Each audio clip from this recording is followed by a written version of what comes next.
Hey everybody, this is my thoughts on Assassin's Creed Odyssey. This is the follow-up to Assassin's Creed Origins. It's set further back in the timeline than Origins was, of course, and you play as either Alexios or Cassandra, who are both half-siblings and descendants of the ancient Spartan king Leonidas, who of course was the king who led the Spartans at the Battle of Thermopylae. You pick your protagonist at the beginning of the game, and then you play as that character for the rest of it. However, it should be noted that the canon choice for character here is actually Cassandra, which you find out in Assassin's Creed Valhalla.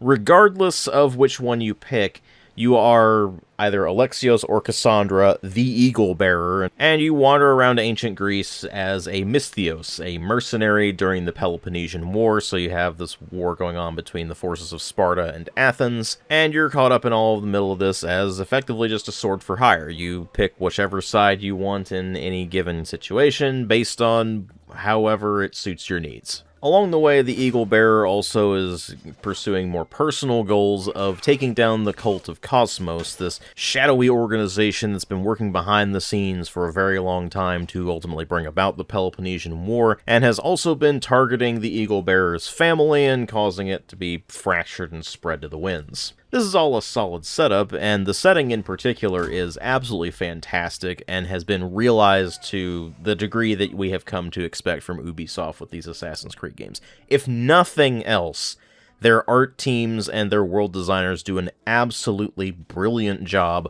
of bringing these ancient places to life. And Odyssey is no exception there. Everything looks very lived in. The various historical landmarks that you come across are meticulously detailed. It is downright gorgeous to look at times, even nearly a decade at this point after the game's original release. Although speaking of, I do have to mention that performance is very much a your mileage will vary situation. Now currently I'm running a Ryzen 9 5900X, 64 gigs of RAM, and an AMD 9070 XT, but when I started messing around with this game for video, I was originally running my RTX 3080 12GB model. Now, I should note that the 9070 XT is a more powerful card than the 3080 was, and the performance is reflected in that because the frame rate is generally considerably more stable on my 9070 XT than it was on my RTX 3080. This is not to say that the game ran poorly on my 3080, it actually ran quite well, at about 100 and something frames per second if I left the frame rate uncapped.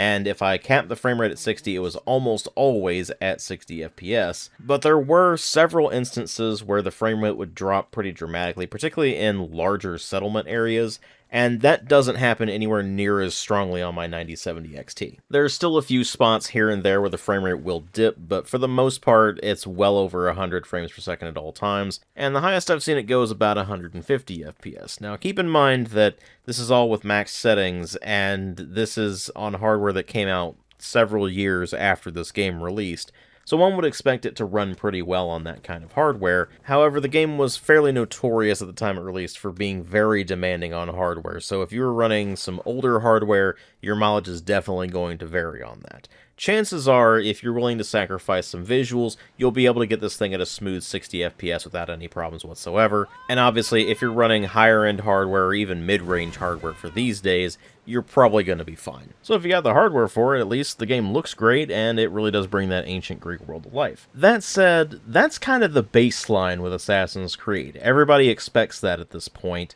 and performance is going to fluctuate wildly depending on the individual game and what hardware you're running it on. So what's really going to matter here are story and gameplay, and story usually takes a backseat to gameplay in the Assassin's Creed series because they're open world games, and generally speaking, the stories are not very good in these titles. There are a few here and there that are pretty decent storylines. For example, the predecessor to this, Assassin's Creed Origins, actually had a pretty decent story and especially a rather strong main character. Odyssey, on the other hand, is kind of all over the place in this regard. We'll start with the protagonist, Cassandra in my particular case, but just the Eagle Bearer in general, who is just not a very interesting character. She's not awful, don't get me wrong, but she's just nowhere near as interesting as Bayek of Siwa was in Assassin's Creed Origins. That guy had some real stakes to his journey, and you really got to delve into his mind a lot more than you get to do with Cassandra. She just kind of girl bosses her way through the ancient Greek world, and that's kinda it, really. I mean, sure, she has her goal of reuniting her family and taking down the cult of Cosmos, but beyond that, you really don't get the impression that she stands for much of anything. She doesn't really seem to have any kind of firmly held beliefs other than simply might makes right. I mean, on occasion, she will reference the Greek gods, and it makes it seem like she believes in them, but at other times, she acts like she doesn't believe in the gods, and sometimes she's completely mercenary in nature when doing a job, other times she's completely altruistic when doing a job, and there's not really any consistency to it. The only consistency you really get with her personality throughout the entire game is just general mercenary traits of when she does a job she expects to be paid, and she gets mad when she doesn't get paid properly, and she gets mad when people go after her family, and whenever anything that might be considered supernatural comes up, she tends to be very skeptical and snarky about it. Part of the problem here is that unlike with Assassin's Creed Origins, where it styled itself as an action role-playing game, but there wasn't any role-playing to be had, instead being called an RPG simply because it had stat-based leveling and gear. In the case of Assassin's Creed Odyssey, it does still have the stat-based leveling and gear, but it also has choices with how you resolve quests, if you resolve them in certain orders or not, as well as different dialogue options you choose that lead to different outcomes. Which means that, weirdly enough, this is actually an action role-playing game. Unfortunately, your options for these choices are rather limited. In most cases, it's an entirely binary choice, and while some of those choices do lead to very different outcomes, some of which are rather significant, it's abundantly clear the writers really weren't equipped to handle this kind of system, and so Cassandra or Alexios as a character just ends up coming across as somewhat disjointed as a result. And that's pretty frustrating, because you can see what they were going for with it, it's just that Ubisoft's writers weren't really good enough to be able to pull it off, with the romance options being particularly cringe-inducing. There are a lot of them, and they're all one-night stands, except for one in one of the DLCs, which turns out is actually the canon romance, although from what I understand, they basically imply that Cassandra or Alexios sleeps with a ton of people throughout this game regardless, because apparently that's just how Ubisoft views ancient Greece. I don't know what they were going for there, but the game throws the romance options at you so often that you're basically having to try to dodge them constantly, and that does get pretty annoying after a while. That said, it is bafflingly refreshing to have a mainstream AAA game that bills itself as an action role-playing game actually having some degree of role-playing in it, considering that as far as the rest of the industry is concerned, RPG basically just means stats and loot. So I will have to give them credit where credit is due there. At any rate, the point here is that Cassandra or Alexios simply isn't all that interesting of a character, because they end up being more of a player avatar than anything else, and even when they are going through their predefined character moments, they're just not all that compelling. And unfortunately, the rest of the story also falls into the same kind of trap. If you can't really get attached to Cassandra or Alexios as a character, then it's a lot harder to get attached to whatever they're doing in the storyline. I mean, sure, there's the occasionally interesting quest, and the backdrop of the Peloponnesian War is very interesting. And of course, in typical series fashion, you run into a lot of very important historical characters, or at least Ubisoft's interpretation of them anyway. And more often than not, that does end up being fairly interesting, but the actual story progression is an absolute nightmare. This is primarily because of the gameplay mechanics, and this is where I ended up hitting my breaking point with this game. Because as I mentioned previously, this game retains the stat-based leveling and gear system of Assassin's Creed Origins, only it doesn't really fix any of the problems that that system introduced. You see, one of the big frustrations with Assassin's Creed Origins is that at numerous points in the game, you would have to go grind out side quests in order to get your level up high enough to simply be able to go on the next story mission. Now, it was somewhat of a sporadic issue in the original game, where you would just hit certain points in the story progression where you would have to grind out a couple of levels, and once you did that, you were fine for the next several story missions, because because it would actually progress at a decent pace at that point. But those moments where you did have to grind ended up compounding more and more as you continued to play through the game, and made it just drag on and on and on. Not only does Odyssey suffer from this effect as well, but it suffers from it far worse. For one, it starts hitting you with the level restrictions considerably earlier than Origins does, where in Origins there was a much more natural progression through the game. You didn't really start hitting the wall until pretty late into it, actually. But in Odyssey, you start hitting that wall within the first 10 hours or so, and it only gets worse the further you get into the game. You see, each region in this game has a level range that is recommended for it, where all of the enemies you will encounter in that area, whether it's humans or animals,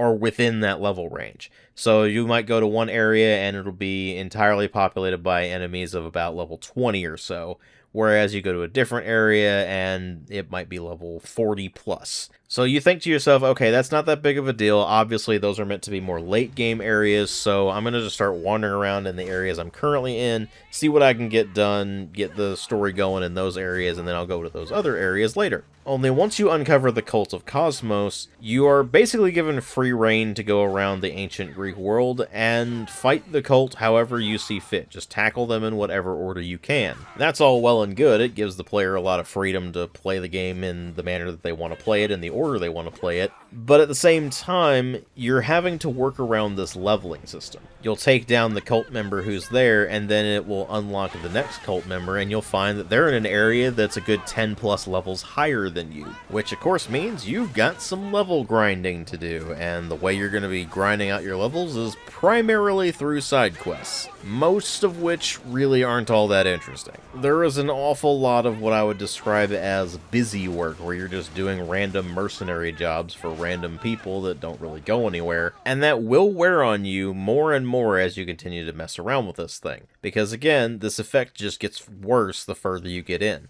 Eventually you start running into story missions that require you to be a good 5+ levels higher than what you already are, and it is taking hours upon hours to grind out even single levels, let alone the several levels you will need to actually be at the level the quest recommends. Now, of course, you can go on these various missions at whatever level you gain access to them, but the higher the level disparity between you and the quest, the worse the experience is going to be. If it's, say, 1 level, maybe even 2 levels between you and the quest, then you're at least still doing some damage to the enemies, and you can probably survive at least a couple of hits before going down. But once the level disparity starts getting into 3+ levels higher than you, then that's when things start getting really nasty. You'll end up fighting enemies that do absolutely absurd amounts of damage to you, to the point where they can either 1 or 2 shot you, and the higher the level disparity, the more likely it is that they will just 1-shot you. And you're doing effectively no damage to them at all, really. You're doing chip damage at absolute best, where their health bar is barely even moving, and the further you get into the game, the more absurd the numbers get. You're starting to do tens of thousands, even hundreds of thousands of damage per hit. And enemies have hundreds of thousands, if not millions of points of health. It's the kind of thing that makes you look at how grindy Assassin's Creed Origins got towards the end of the game and go, no, that was easy mode. This stuff is downright ridiculous. Because it's not like enemies get smarter the higher level they are. They're still the same dumb enemies that you're fighting the entire game. It's just that they have massive health pools, massive armor ratings, and they do massive damage to you, meaning that you have to go grind out levels if you want to make any kind of meaningful progress. And that feeds into this vicious cycle of you'll complete maybe a story mission, and then your next story mission is set to be at about 3 or 4 levels higher than you, so you had to go off and grind a whole bunch of side quests, and then after you've done probably a good 10+ hours of that, you come back to the main story and do the quests that you were actually given way earlier, and by that point, you've forgotten what was going on. That's actually one of the biggest problems I had with this game. It is so ridiculously grindy that I would forget at numerous points what was even happening in the story by the time I was able to actually get back to story missions. And that's just downright obnoxious, but the worst part about this wasn't simply losing track of where I was in the story and what I had been doing. It was that I had seen the writing on the wall back during Assassin's Creed Origins, and saw that they had artificially lengthened the game out with this leveling system, and I figured they would do it considerably more going forward, because games had become much more about player retention, not so much actually delivering a compelling gameplay experience, because the idea was that if you keep the player in the game longer, then it's much more likely that they will spend money on microtransactions. Well, as it turns out, Assassin's Creed Odyssey has an in-game shop, and most of the things in it are, say, cosmetics, which is fine. There's nothing really wrong with that, although it's a bit annoying to have to pay for cosmetics, and most of them aren't all that great, let's be honest. But the thing that really ground my gears was the time savers category.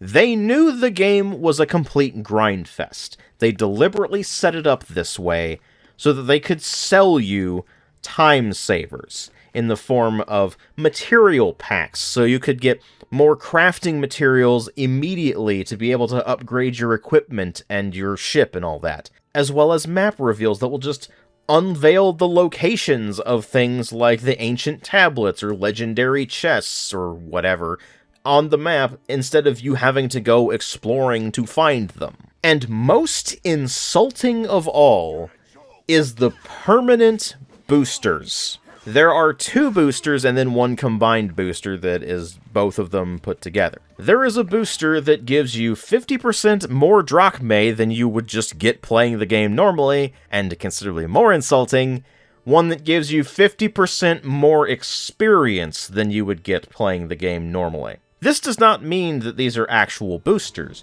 What this actually means is that they actually cut your rate of experience and drachmae gain in half, and then sell you the other half on top of the game. And it's $15 for the combined booster, or $10 each for each individual booster. That is legitimately one of the most fucking insulting things I have ever seen in a video game. I mean, Ubisoft had the sheer hubris to charge $60 for the base game, $100 for the so-called Gold Edition that is just the base game and the Season Pass, $120 for the so-called Ultimate Edition, which is the base game, the Season Pass, and then the so-called Deluxe Pack, which is just some extra items and a couple of temporary boosters. And then there's a whole bunch of other editions on top of that if you're playing it on console, because they had to have their various super special editions that came with all manner of random goodies.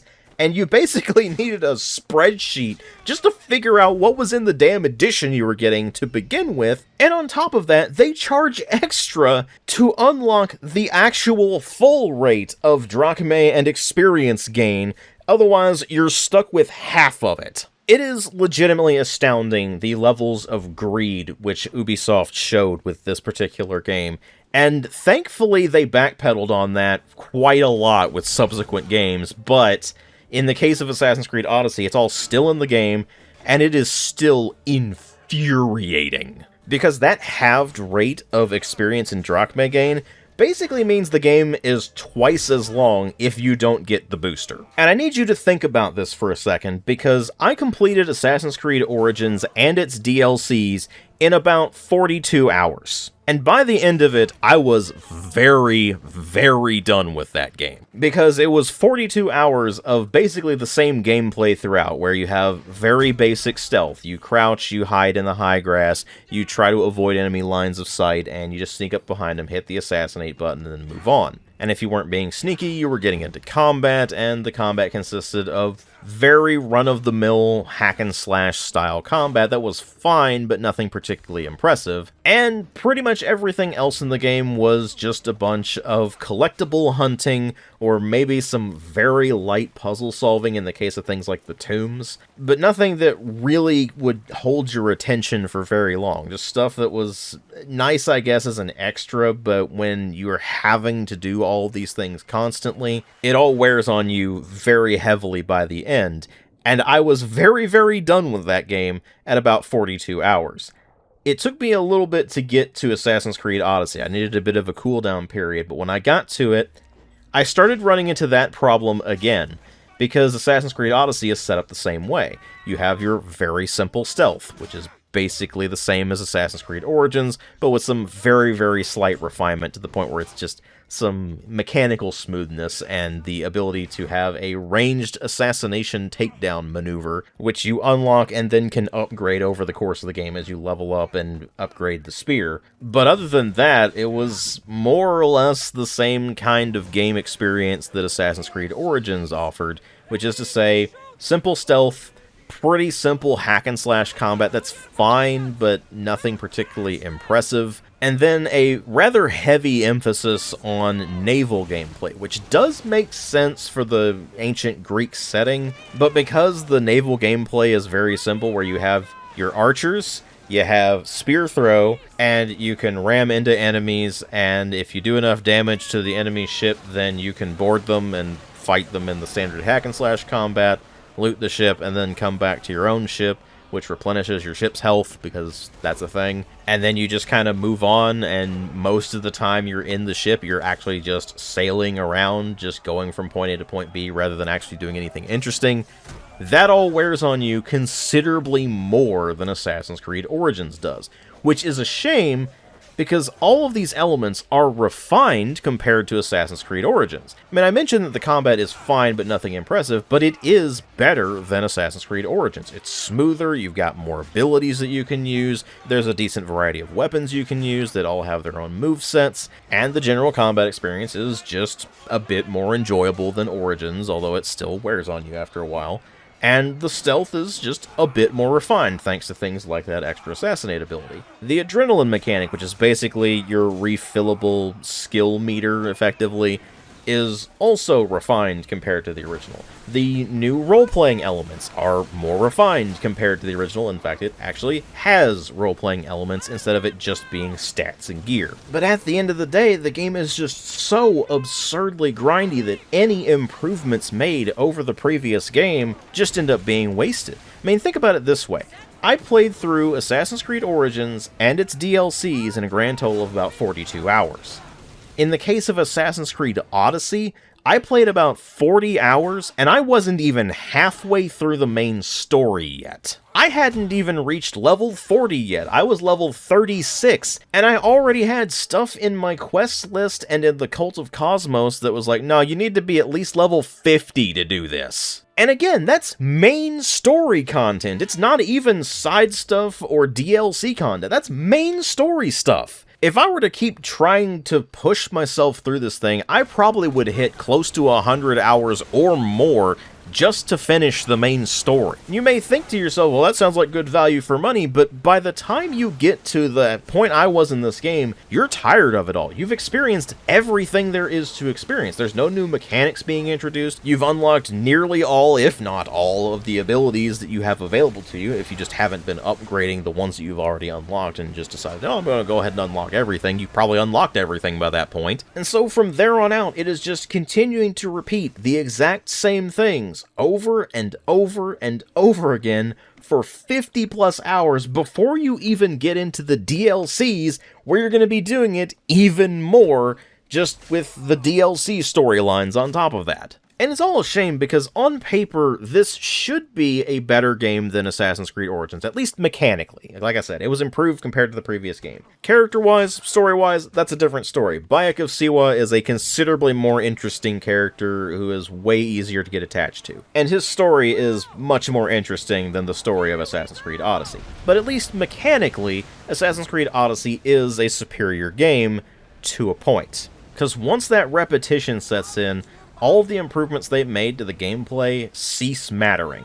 You just start going, okay, can we move on with this, please? You start running into the level grind, especially once you hit the hard wall at about level 30 or so, and it just becomes a total slog to try to level up. It becomes this bizarre instance of Ubisoft's greed and their insistence upon going off of the player retention metric rather than actually just delivering a experience that is really enjoyable from start to finish, completely overshadowing everything else in the game. It turns the process of just getting tired of the game's repetition from a matter of if to a matter of when. And in my particular case, that when was about 40 hours in when I'm just like, look, I can't deal with this anymore. There is way too much left to do in this thing. The rest of the game is just going to be the same exact stuff I've been doing, repeated to absolutely ludicrous degrees as I struggle to grind out levels to the point where I can actually go on the quests to complete the main story, and I ultimately decided it just was not worth finishing. And the sad part is, there was enough done well in this game that I actually want to like it, but because it's just so absurdly grindy, I can't like it. If they hadn't completely demolished this game's pacing for the sake of getting a few extra bucks out of the player, then this would have almost certainly been a full review of both the game and its DLCs, because I do have the DLCs. I picked them all up at the same time on sale, but I just can't force myself to keep playing it at this point. I'm just tired of it. And given that it seems to have taken them until Assassin's Creed Mirage to scale things down dramatically to something that's actually manageable, it's very clear that Ubisoft did not learn the lesson, less is more, with the feedback they got from Assassin's Creed Odyssey. If anything, they've only expanded things since then with Assassin's Creed Valhalla and Shadows. And in case you're wondering, thanks to Assassin's Creed Odyssey, I am in fact dreading both of those. Although in the case of Assassin's Creed Shadows, there's also plenty of other stuff that I'm dreading with that one. But the difference on those is that I haven't picked up Assassin's Creed Shadows yet, and I probably won't for quite a while. But I have picked up Assassin's Creed Valhalla because it was on sale for a good price. I'm like, you know what, I'll probably make a video out of it eventually. It's a decision I am now thoroughly regretting, but neither here nor there, I suppose. At any rate, I hope this was helpful to you in some regard.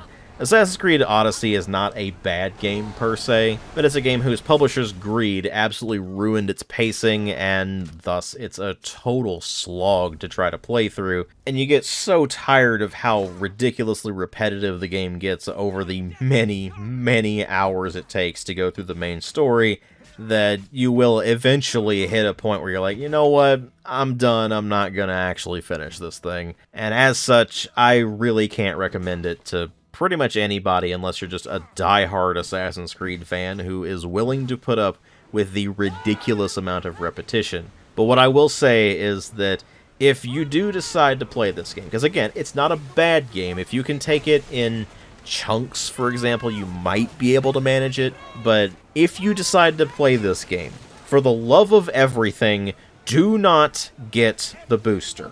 Just don't do it, even though it's very tempting because of how ridiculously grindy the game is. If you do that, it only incentivizes Ubisoft's terrible behavior. The only thing these companies really understand is their bottom line. If they're making money off of something, then it seems like a viable solution to them. If they don't make money off of the boosters, then they're nowhere near as incentivized to absolutely destroy the game's pacing, turn it into a grind, and push you towards the experience point booster. And don't think that just because this game has been out for actually nearly a decade at this point, that Ubisoft isn't keeping track of when DLCs and these various microtransactions and experience point boosters are being purchased for these older games. They are very much keeping an eye on that kind of thing. Now then, that covers basically everything I want to say about Assassin's Creed Odyssey. I know quite a few of you are probably looking forward to this being a full review, including the DLCs, but I'm sorry, I just can't deal with the ridiculous grind that this thing has. It's just, if the story and the characters were really compelling and the gameplay were more varied, then maybe I would have been able to push through it, but as it is, I'm just completely tired of the Assassin's Creed Odyssey gameplay formula, and I really can't stomach any more of it at this point. So I hope even if you're a bit disappointed that this isn't a full review, you at least understand and can sympathize with that. All that said, I'm still going to be catching up on a few projects that have just kind of stalled out over the past couple of years to try to clean up some disk space so I can get more gameplay footage and that sort of thing. And then I will move on into the redux of Vampire the Masquerade Bloodlines 1, the full review of Vampire the Masquerade Bloodlines 2 along with its DLCs, now that the second DLC is out, and the other review that I originally planned for Request Month that has now been delayed dramatically. And then once I'm done with all that, it's on to the Q&A, and then it's back to catching up on the backlog. And with all that said, thank you all very much again for watching. I hope you all enjoyed the video, and I will see you all in the next one.